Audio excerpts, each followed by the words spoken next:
فبأي آلاء ربكما تكذبان بسم الله الرحمن الرحيم الحمد لله رب العالمين والعاقبة للمتقين والصلاة والسلام على سيد الأنبياء والمرسلين وعلى آله وصحبه أجمعين أما بعد معزز سامعین کرام و ناظرین اعظام، مالک بن دینار رحمۃ اللہ علیہ سے ان کی توبہ کا سبب پوچھا گیا تو انہوں نے کہا، میں ایک سپاہی تھا اور شراب کا رسیا تھا۔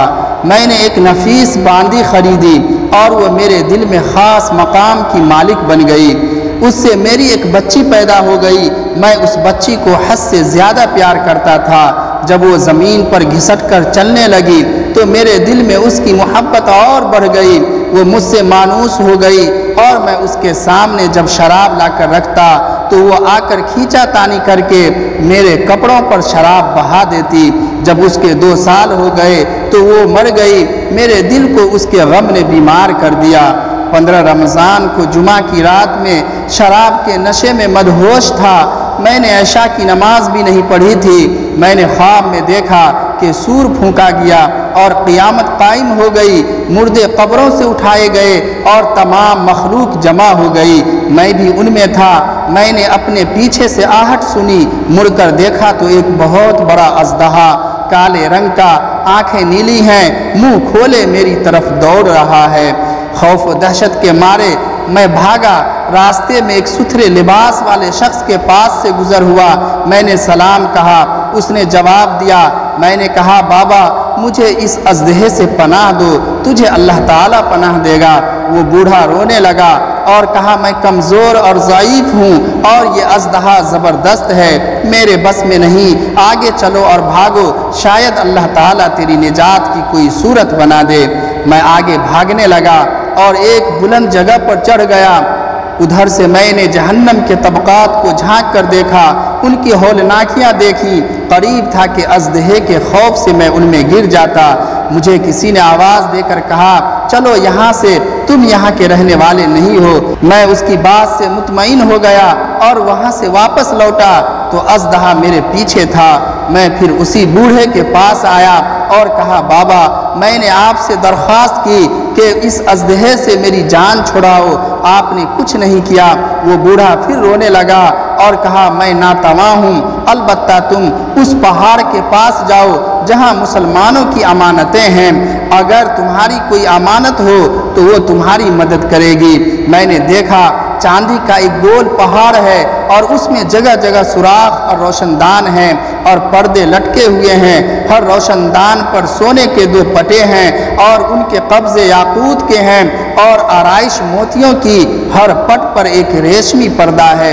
جب میں نے پہاڑ کی طرف نظر دوڑائی تو فوراً اس کی طرف بھاگا اور اژدہا میرے پیچھے تھا۔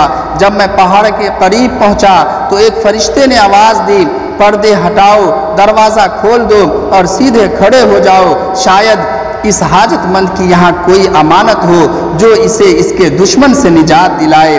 میں نے دیکھا پردے ہٹ گئے اور دروازے کھل گئے اور ان روشن دانوں سے بہت سارے بچے میری طرف جھانکنے لگے۔ ان کے چہرے چاند کے مانند تھے۔ اژدہا بھی میرے نزدیک پہنچ چکا تھا۔ میں حیران رہ گیا۔ ان بچوں میں سے ایک نے چلا کر کہا، سب آؤ، اس کا دشمن اس کے قریب آ گیا ہے۔ چنانچہ وہ جھوک در جھوک کھڑے ہو کر جھانکنے لگے۔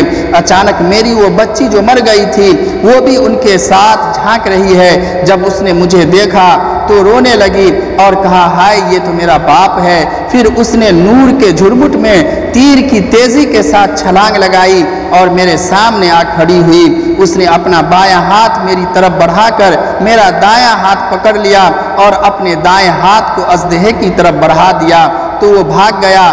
پھر اس نے مجھے بٹھایا اور میری گود میں بیٹھ گئی اور اپنے دائیں ہاتھ سے میری داڑھی پکڑ کر کہا، اے ابا جان، کیا مومنوں کے لیے وہ وقت نہیں آیا کہ ان کے دل اللہ کے ذکر کے لیے جھک جائیں؟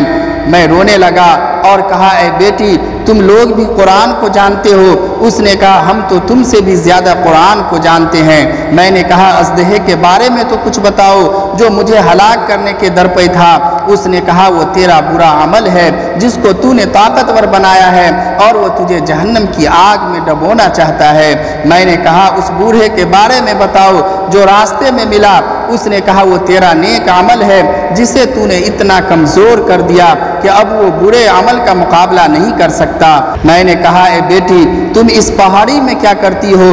اس نے کہا ہم سب مسلمانوں کے بچے ہیں، ہم یہاں قیامت تک رہیں گے، تمہارے انتظار میں ہیں، جب تم آؤ گے تو ہم تمہاری سفارش کریں گے۔ مالک بن دینار فرماتے ہیں میں گھبرا کر اٹھا اور صبح کو میں نے شراب چھوڑ دی اور اس کے برتن توڑ ڈالے اور اللہ تعالیٰ سے توبہ کی، یہ میری توبہ کا سبب ہے۔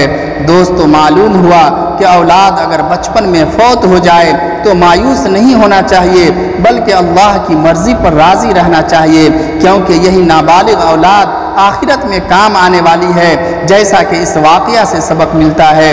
اللہ تعالی ہم سب کو عمل کرنے کی توفیق عطا فرمائے، آمین یا رب العالمین۔